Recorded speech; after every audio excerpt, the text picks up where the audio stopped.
যাই হোক, সোজা চলে আসবো পশ্চিমবঙ্গের বাদবাকি কেন্দ্র।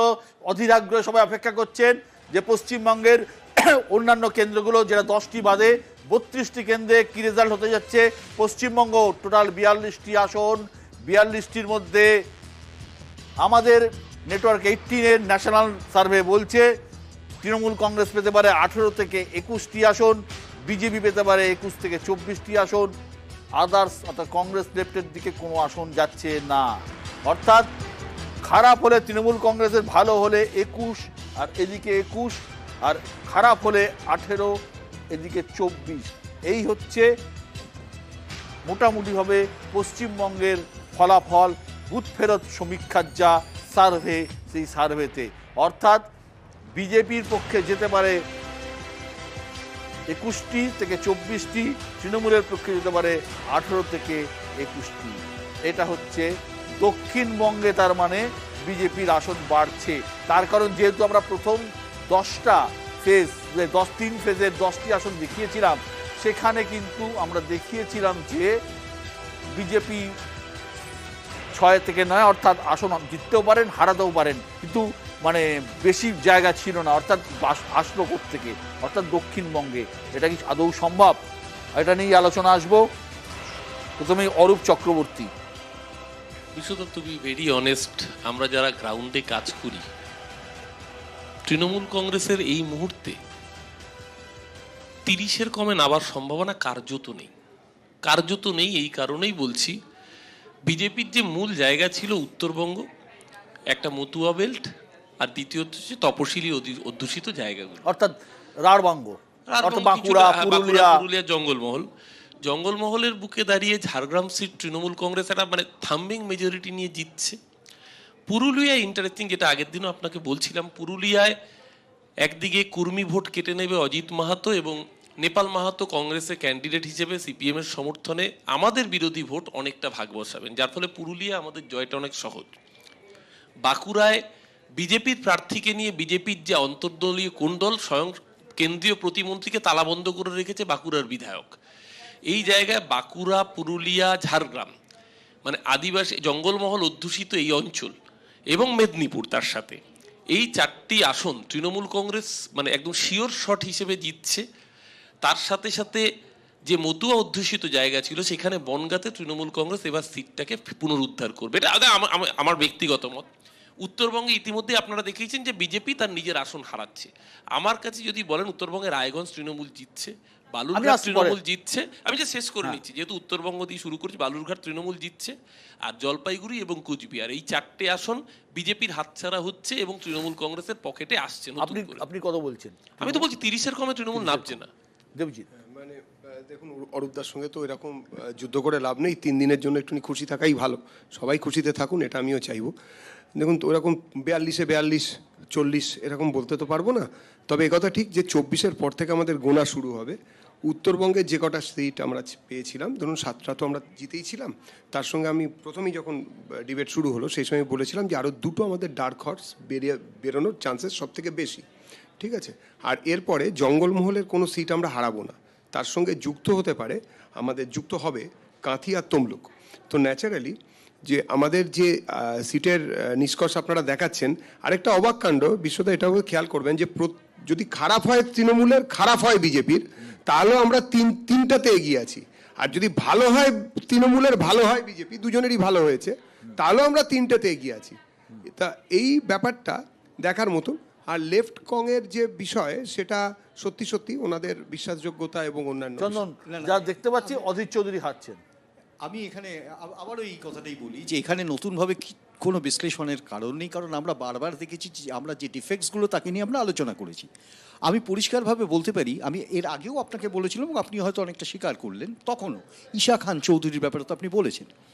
আমি ঈশা খান চৌধুরীর সাথে সাথে অধীর চৌধুরীকে, কারণ অধীর চৌধুরীকে যারা জানেন তারা জানেন তার পার্সোনাল, যদি অন্য কোনো নেতা থাকতেন বা অন্য কোনো ক্যান্ডিডেট থাকতেন তাহলে হয়তো একটা প্রশ্ন থাকতো, কিন্তু অধীর চৌধুরীকে পার্সোনালি যারা জানেন, তার কংগ্রেস এবং অধীর চৌধুরীর একটা গ্রেট কম্বিনেশন এবং তার একটা ব্যাপক হেমামতি impact রঞ্জন আছে। বহুগুণে আমি এলাহাবাদ এখনো- হেরে গিয়েছিলেন। না, সেটা হারতে পারেন, এ তো ইন্দিরা গান্ধী হেরেছিলেন, সুতরাং এটাকে সামনে নিয়ে আসাটা জ্যোতিবাবু না হেরেছিলেন। আনাটাই ভালো।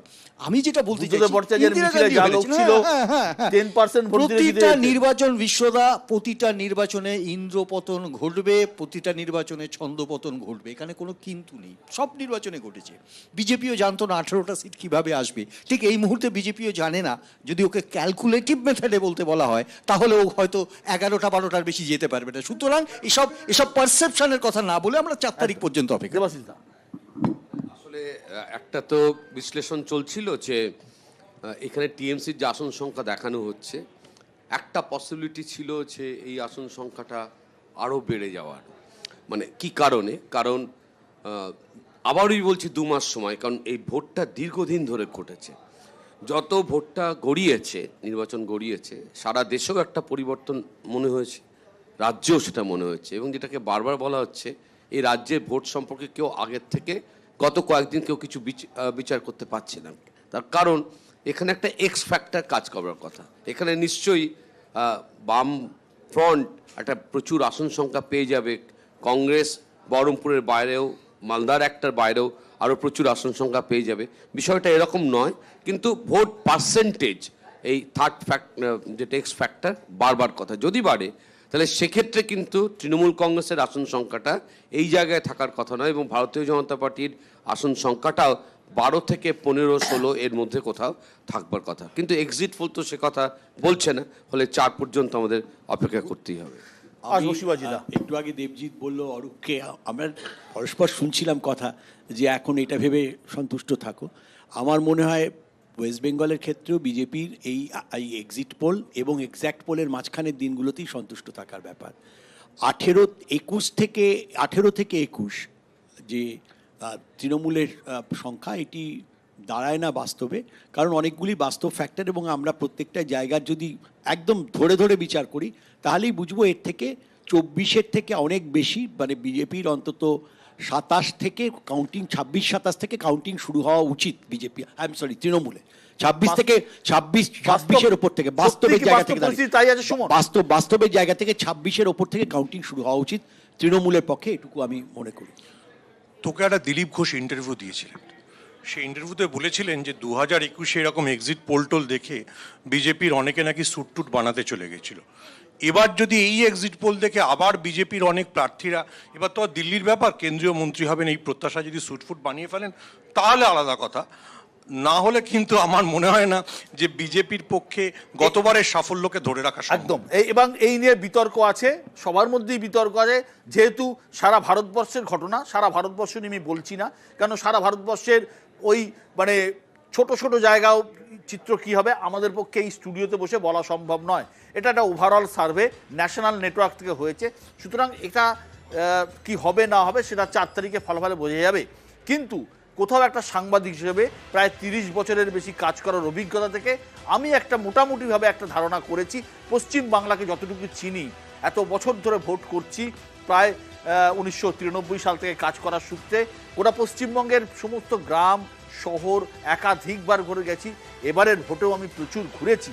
সেই জায়গা থেকে দেখার সূত্রে আমি মোটামুটি একটা অঙ্ক কষেছি, এবং সেটাকে আমরা আপনাদের সামনে প্রেজেন্ট করছি। সেটা এই এক্সিট পোল নয়, আমাদের এক্সিট পোলের বাইরে, সেটা হচ্ছে এডিটার্স অ্যাসেসমেন্ট। যে এডিটার্স অ্যাসেসমেন্ট থেকে আমি এটা প্রেজেন্ট করছি, ভুল দিক নিয়ে সেটা আপনারা বলতে আলোচনা করব। তৃণমূলের সম্ভাব্য আসন, এটা সম্পূর্ণভাবে এডিটার্স অ্যাসেসমেন্ট। তৃণমূলের সম্ভাব্য আসন জঙ্গিপুর, বসিরহাট, বারাসাত, দমদম, শ্রীরামপুর।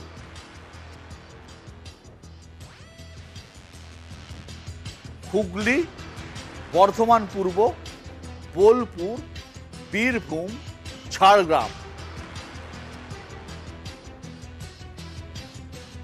ঘাটাল, উলুবেড়িয়া, হাওড়া, কলকাতা উত্তর, কলকাতা দক্ষিণ। যাদবপুর, জয়নগর, মথুরাপুর, ডায়মন্ড হারবার। তৃণমূলের সম্ভাব্য আসন সংখ্যাটা একবার দেখাও কত হচ্ছে। একবার আমাকে বলো, আরেকবার বলা হোক। 4টে, আরেকবার দেখাচ্ছি সংখ্যাটা, 1 2 3 4 5, পরেরটা হচ্ছে আবার 5 আর 10, আবার 5 15, 4 19, অর্থাৎ 19টা আসন তৃণমূল সম্ভাব্য পেতে চলেছে, পাবেই। এটা এডিটার্স অ্যাসেসমেন্ট। এবার আসছি বিজেপির সম্ভাব্য আসন। কোচবিহার, আলিপুরদুয়ার, জলপাইগুড়ি, দার্জিলিং, বালুরঘাট, মালদা উত্তর।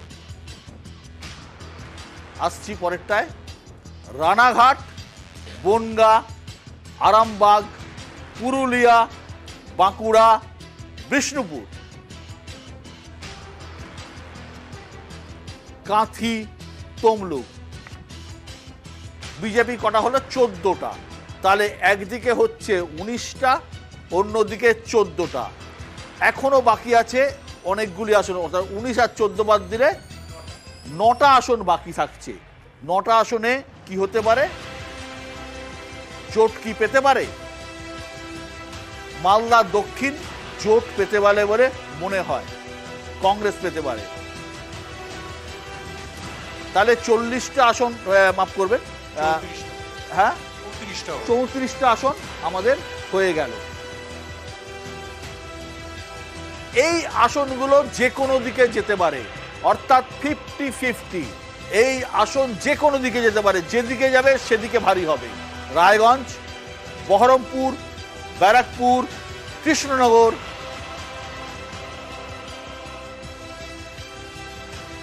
বর্ধমান, দুর্গাপুর, আসানসোল, মুর্শিদাবাদ, মেদিনীপুর, এই 8টি আসন যে কোনো দিকে যেতে পারে।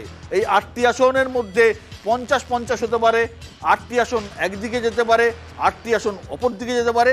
কিন্তু এটা হচ্ছে মোটামুটিভাবে আমাদের মনে হয়, যে এডিটারের মনে হয়, সাংবাদিক হিসেবে এবং এই চ্যানেলের এডিটার হিসেবে আমার মনে হয় যে 19 এবং 14 পরে এই 8টি আসন যে রয়েছে, এই 8টি আসন যে কোনো দিকে যেতে পারে, একটি আসন জোটের পক্ষে যেতে পারে।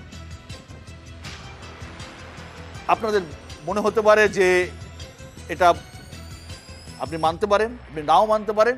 সম্পূর্ণভাবে আমার মতামত, আমার জায়গা থেকে সারা পশ্চিমবঙ্গ আমি ঘুরেছি, তার প্রেক্ষিত থেকে আমার মনে হয়, যদিও আমার বোঝা ভুল হতে পারে, কিন্তু আমার মনে হয় এই আসন এইটি ফলাফল হতে যাচ্ছে। শিবাজিরা, তুমি ঘুরেছো, আমরা সেটা জানি, এবং অত্যন্ত এক্সটেন্সিভলি ঘুরেছো। তোমার অভিজ্ঞতার কথাও কেউ অস্বীকার করতে পারবে না, আমরা সবাই জানি।